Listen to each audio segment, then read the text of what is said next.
पुराने ज़माने में बनी इसराइल में एक बादशाह था जो कि काफ़िर होने के साथ साथ बहुत ज़ालिम भी था। वो लोगों को खिंजीर का गोश्त खाने पर मजबूर करता था और जो आदमी इस बात से इनकार करता तो उसे सख्त सज़ाएं देता, यहाँ तक कि वो हलाक हो जाता। इस ज़माने के सबसे बड़े आबिद को बादशाह के कहने पर बादशाह के पास लाया गया। लोग इस आबिद के मर्तबे और फजीलत से आगाह थे और लोग नहीं चाहते थे कि इस आबिद बुजुर्ग को बादशाह की तरफ से कोई तकलीफ़ पहुँचे। चुनाचे एक सिपाही ने आबिद से कहा कि आप ऐसा करें कि मुझे एक बकरी का बच्चा ज़िबा करके दे दें, और जब बादशाह कहेगा कि आपके सामने खंजीर का गोश्त रखें तो मैं वही बकरी का गोश्त आपके सामने पेश करूँगा और आप उसे बिला झिझक खा सकते हैं।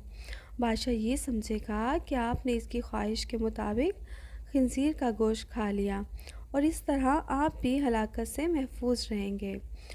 ये सुनकर आबिद ने बकरी का बच्चा ज़िबा करके इसका गोश्त सिपाही को दे दिया।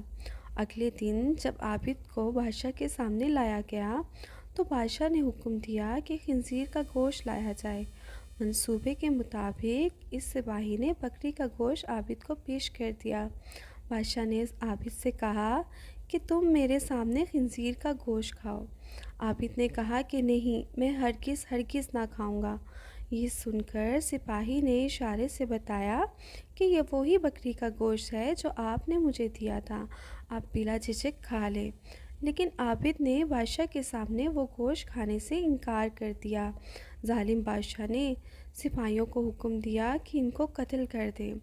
जब आबिद को कत्ल के लिए ले जाने लगे तो वही सिपाही करीब आया और कहा कि आपने गोश्त क्यों ना खाया, बाखुदा ये वही गोश्त था जो आपने मुझे दिया था।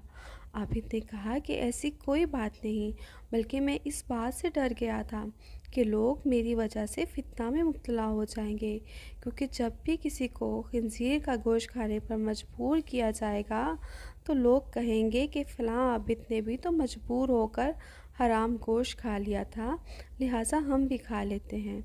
इस तरह से लोग मेरी वजह से बहुत बड़े फितने में मुब्तला हो जाएंगे और मैं लोगों के लिए फितने का बाइस हरगिज़ नहीं बनना चाहता। ये कहकर वापिद खामोश हो गए और जिल्लात ने इनका सर तन से जुदा कर दिया।